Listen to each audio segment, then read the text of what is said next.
Assalamualaikum warahmatullahi wabarakatuh.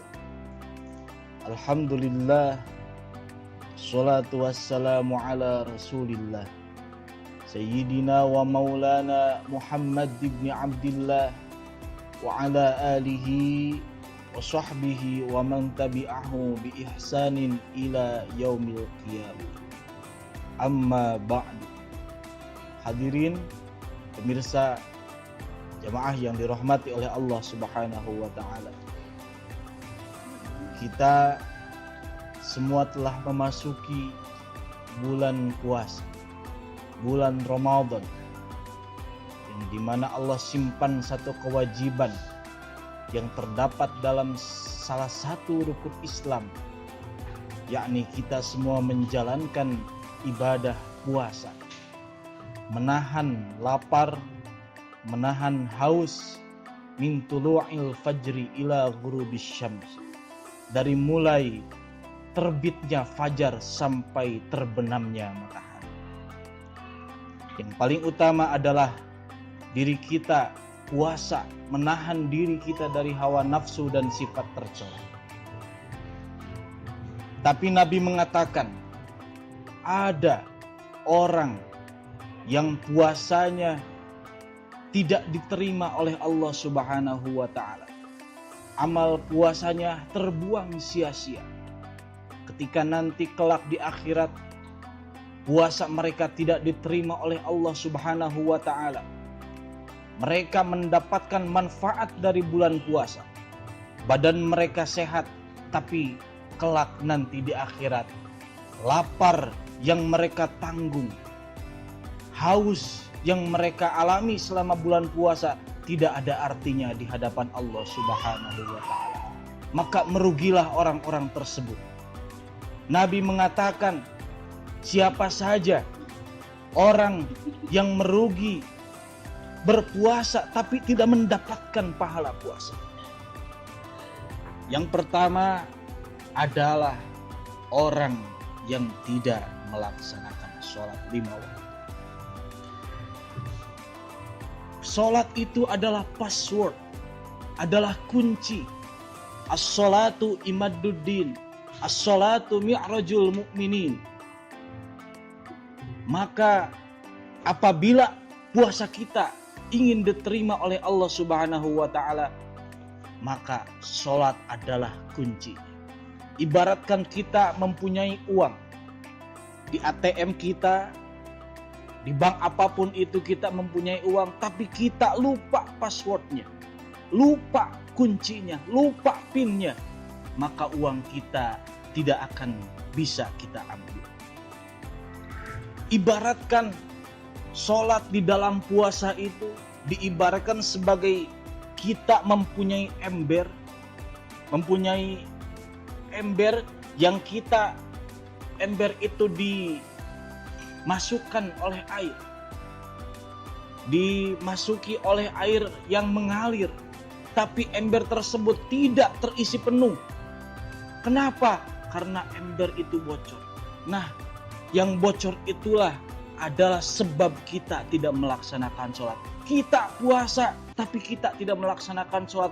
Ibaratkan ember yang diisi oleh air, terus diisi air tapi tidak penuh, karena ember kita bocor, karena kita tidak melaksanakan sholat. Yang kedua adalah sebab puasanya orang tidak diterima oleh Allah Subhanahu wa taala, yakni tidak menahan diri dari kemaksiatan. Karena puasa itu ibaratkan buah.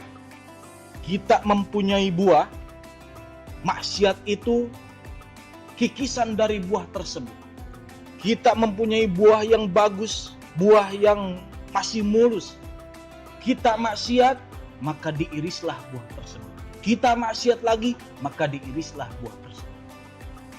Maka jangan sampai puasa kita teriris oleh sifat-sifat kemaksiatan, diisi oleh perbuatan-perbuatan yang tercela, yang tidak disukai oleh Allah Subhanahu wa taala dan Rasul. Bahkan Nabi Muhammad SAW dalam satu riwayat dikatakan ketika Nabi Muhammad selesai melaksanakan sholat, Nabi mengucapkan amin 3 kali. Para sahabat bingung. Para sahabat bertanya, "Ya Rasulullah, siapa yang berdoa sehingga engkau mengaminkan doa tersebut sebanyak 3 kali? Di sini kami tidak mendengarkan orang yang berdoa, tapi kenapa engkau mengaminkan 3 kali? Siapa yang berdoa ya Rasulullah?" Nabi Muhammad mengatakan, "Wahai para sahabat, perlu diketahui bahwa tadi selesai sholat, malaikat Jibril datang kepadaku. Malaikat Jibril berkata, 'Ya Muhammad, apakah engkau mau mengaminkan doaku kepada Allah Subhanahu wa Ta'ala?' Maka Nabi Muhammad mengatakan, 'Silakan, aku akan mengaminkan.'"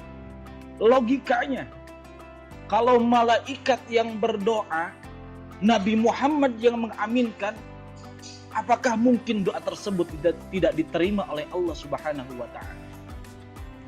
Doa malaikat Jibril kepada Allah yang pertama adalah, "Ya Allah, janganlah engkau terima amal puasanya seorang anak yang durhaka kepada orang tua." Allah mengatakan, "Ridallahu fi ridal walidain." Ridhonya Allah terdapat pada ridho orang tua. Murkanya Allah terdapat pada murka orang tua.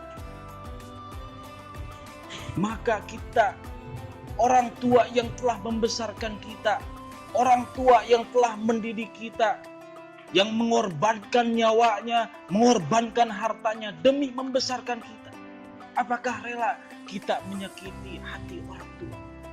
Allah mengatakan, "Tarkud du'a lil walidain yurithul faqr." Allah tidak akan mematikan seseorang. Allah tidak akan orang tersebut mati sehingga orang tersebut belum merasakan fakir akibat dari kedurhakaan mereka kepada orang tua. Yang kedua, malaikat Jibril berdoa kepada Allah, "Ya Allah, janganlah engkau terima puasanya seorang istri yang durhaka kepada seorang suami."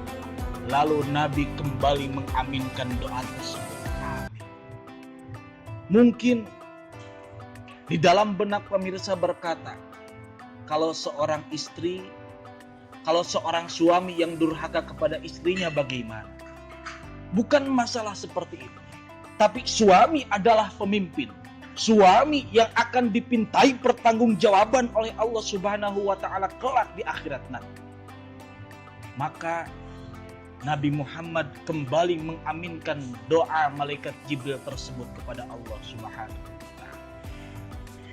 Yang ketiga, malaikat Jibril berdoa kepada Allah, "Ya Allah, janganlah engkau terima puasanya seorang muslim yang belum bisa memaafkan sesama muslim lain."